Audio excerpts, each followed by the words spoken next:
there, thrill seekers. That was the theme song to Ultra Q.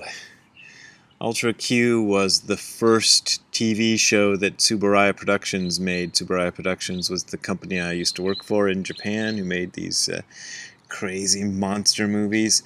And Ultra Q was the first show they did, and that was the theme song to the show.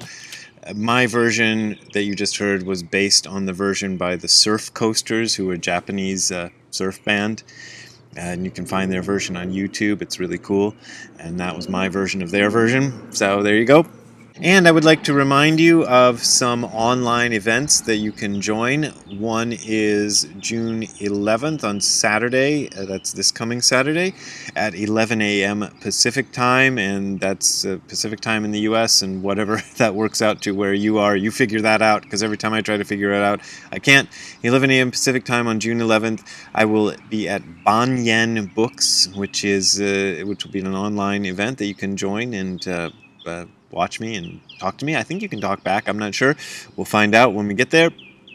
And then the following week, on June 18th, also a Saturday at 11:30 a.m. Pacific time, I will be at East West Books. And that is another online event that you can join, and you can talk to me. And both times I will be talking about my new book, The Other Side of Nothing, which you are ordered to buy. It's a mandate. I'm mandating that you buy The Other Side of Nothing and make it a million seller so that I don't have to keep asking for money at the ends of these videos. Okay, so I would like to talk about boredom. See, that's a good selling point. That's something I'm going to sell myself on, is to talk about boredom. Somebody sent me this nice quote by Chogyam Trungpa. Chogyam Trungpa was a sort of problematic figure in American Buddhism. He was a Tibetan Buddhist master who came over first to the UK and then to the US, and wrote this great book called Cutting Through Spiritual Materialism, and also did some stuff that made people very mad at him because he was quite free in his drinking and his carousing stuff. But anyway, he wrote some good things, and this quote I thought was pretty nice. And here's what Chogyam Trungpa says. Here we go. There are definite styles of boredom. The Zen tradition in Japan, which Trungpa studied quite extensively, the Zen tradition in Japan creates a definite style of boredom in its monasteries. Sit, cook, eat. Sit zazen and do your walking meditation and so on. But to an American novice who goes to Japan or takes part in traditional Japanese practices in this country, the message of boredom is not communicated properly. Instead, if I may say so, it turns into a militant appreciation of rigidity or an ascetic appreciation of simplicity rather than actually being bored, which is strange. Actually, it was not designed to be that way. To the Japanese, Zen practice is an ordinary Japanese life situation in which you just do your daily work and sit a lot of zazen. But Americans appreciate the little details, how you hold your bowl and how you eat consciously in zazen posture. This is only supposed to create a feeling of boredom, but to American students it is a work of art. Cleaning your bowl, washing it out, folding your white napkin and so forth becomes living theater. The black cushion is supposed to suggest no color, complete boredom. But for Americans, it inspires a mentality of militant blackness, straightforwardness. The tradition is trying to bring out boredom, which is a necessary aspect of the narrow path of discipline, but instead the practice turns out to be an archaeological, sociological survey of interesting things to do, something you could tell your friends about.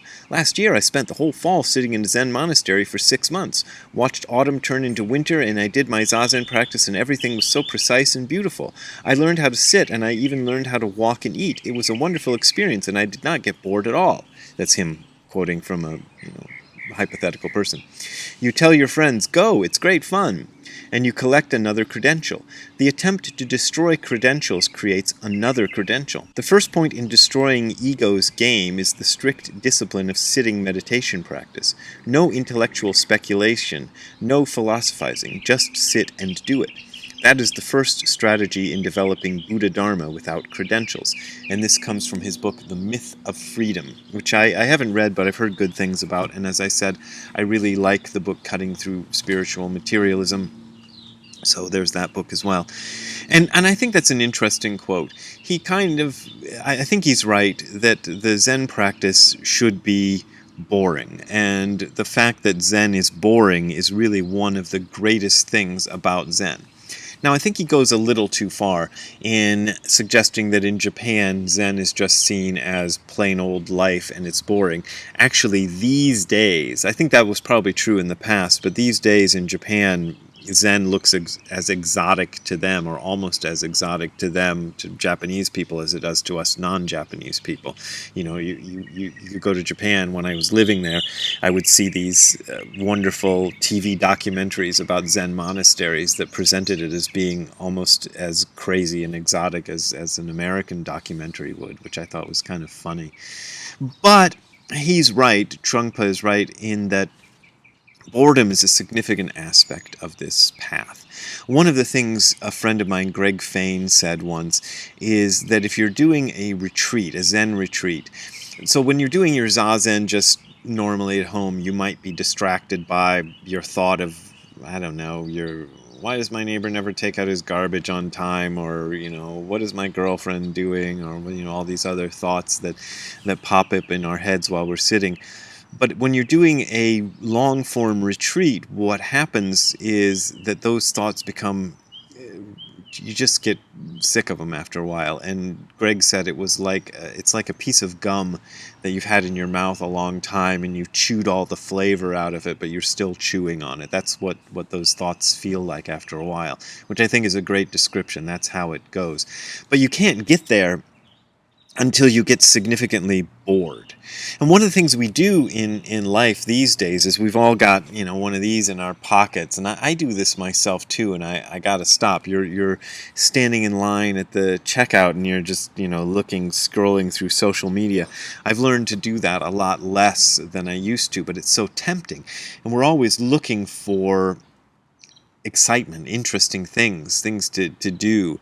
And when you're doing a Zen practice, what you do is you take all that away. Even your daily Zen practice that you might do every morning, you're sitting there looking at a blank wall, literally watching paint dry. You know, that's always kind of set out there by teenagers and people like that as being, oh my God, I was just sitting there watching paint dry. It was so horrible. But the horribleness of being bored is what we're going for in this practice. We're trying to do the most boring thing possible. And sometimes we go wrong by trying to introduce something interesting in there.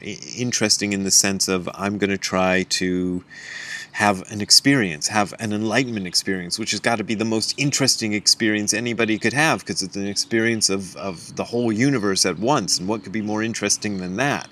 You know, so we're kind of going for that.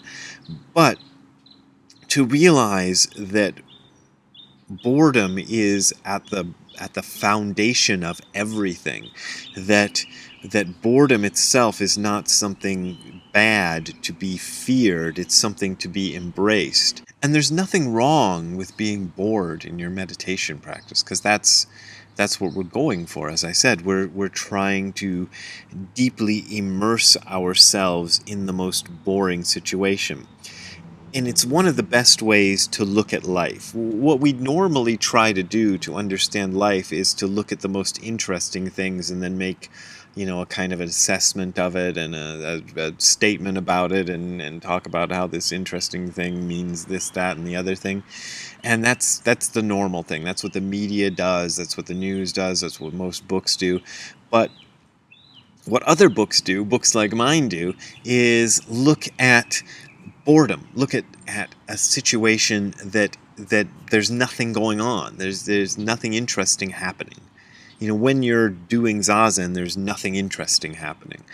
And you're not putting anything new into your brain. You're not learning something. You're not trying to study anything. You're just trying to sit with your own boring self.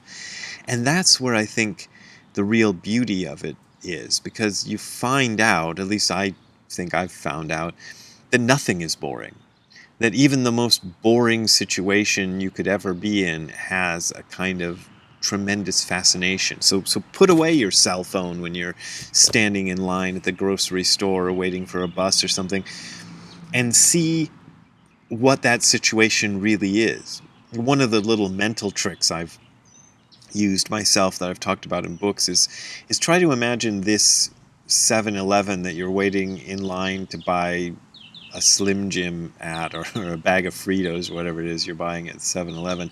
Imagine what it would look like to an alien. It would be the most amazing place. You know, if you could go to the planet Regisvon 14 in the outer galaxy M78 or wherever, and go into their version of a convenience store of a 7-Eleven, that would be incredibly interesting. Well, look at it that way. Look at life that way. Look at everything that way, and see how incredibly weird it is that why is the stuff all green around here? You know, I mean, I know chlorophyll and all that, but it's just something we take for granted, the green, and why we like it.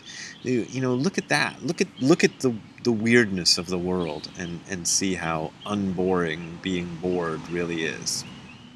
So there's my message. There's my boring message for today, and I hope you enjoyed it, and I hope you enjoyed the theme song from Ultra Q.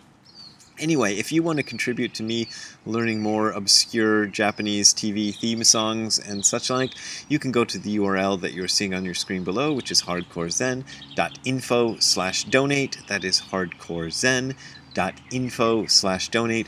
There you will find links to my PayPal and my Patreon accounts. Those are my main and usually only ways of making a living, so I appreciate your support. But as always, this is offered for free, so you don't got to support me if you don't want to support me. So don't tell me that I'm telling you have to, because you don't have to, but I do appreciate it if you do, because, you know, that's how I make a living.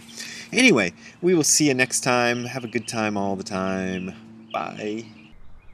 Hey Ziggy, are you bored listening to me make a video? Would you rather do something else? You like listening to me make a video? I guess so. Maybe we'll go inside next, okay? Alright. See you later, Ziggy.